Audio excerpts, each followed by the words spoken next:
So I'm fairly sure I've solved the problem. You know, I'm sure my plan would need a couple of tweaks and a bit of ironing out, but I think to all intents and purposes I think it'd work. So first of all is I suppose is the growth of the liberal attitude, and I don't, you know, by no means do I mean that, you know, people shouldn't be liberal in their views and stuff. What I mean is that this kind of attitude has grown so much, and there are so many people who've got a voice with a liberal agenda that rational debate, rational kind of argument gets thrown out the window, because anything that goes against what the liberals say is an ism, racism, sexism, you know, all that kind of stuff. So firstly, to really solve the problem, we have to have a proper debate about it, you know, where you can say, you know, horrible things. So somebody, I read somewhere, it's probably bollocks, but you still have to talk about it. So I read somewhere that somebody had said, you know, basically that some of the people committing these crimes are from countries where you would generally face a gun or worse if you were committing a crime. That's what it is. So when they're in England, they're kind of, yeah, whatever, you know, what are you going to do? Now I think that's bollocks. That's just somebody, you know, sort of from the other end going at it. But instead of calling that person a racist, we go, okay, well, is there any truth in that matter? Well, you know, can we deal with that?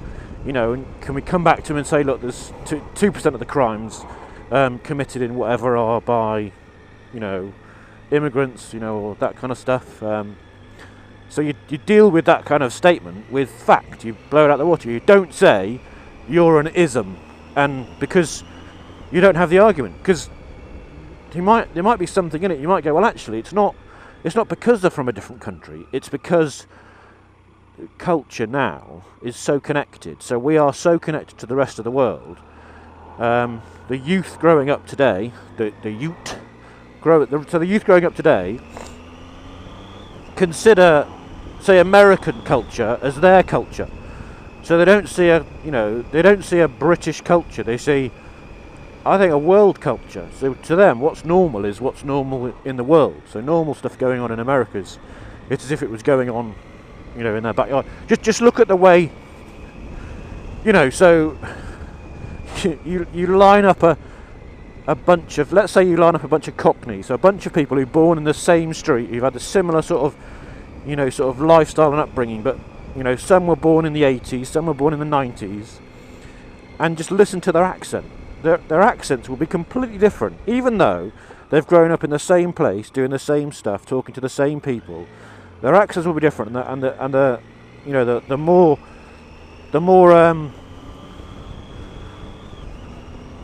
younger people will have, you know, like an American accent, and that's what I think we have to deal with.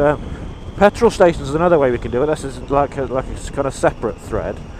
Is I've often thought that, you know, when you have, like, you know, bilking and stuff, and there was a YouTube video posted of a guy, well, not like a criminal,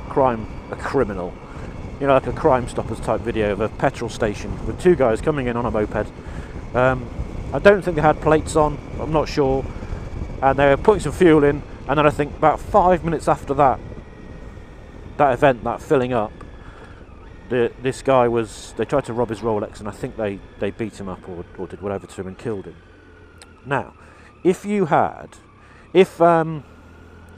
petrol stations had a system where you had to qualify for petrol, and what I mean by that is that your vehicle has to be taxed, insured and MOT'd to qualify for petrol. So when you come into it, there's like a, you know, so a lot of these people have number plate recognition, so if you stole something.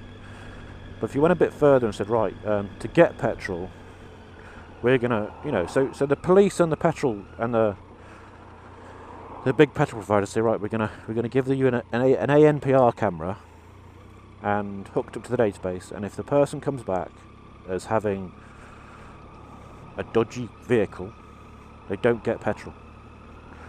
You have no number plate, you don't get petrol. Your number plate can't be read, you don't get petrol. And if we tackle kind of the liberalism that says, oh no, what about the people who want to have a slightly smaller number plate because otherwise it affects their human rights? You say, well, no bollocks. This is the law. This is the rule. You have a number plate that size, or you display this or you display that, and that's the only way you get petrol. That I think that'd be a fairly decent thing. So in essence, you have ANPR cameras type things at petrol stations, and you have to qualify for fuel. You have to have all the things in place: MOT insurance, tax, and all that kind of stuff before the petrol pump will issue you with fuel. There you go. I think that's quite a cool thing to do. And I think that the third thing is for people to realise how powerful they are. So if there's two ruffians and 8 people suddenly approach them, they're going to disappear, aren't they? If 8 people suddenly get their phone out and start recording them, recording people with helmets or balaclavas on and stuff, they're not going to give 2 hoots, are they? But if 8 people start walking up to them, I suspect they'll disappear. Yeah, so that's it. So stop the liberal attitude.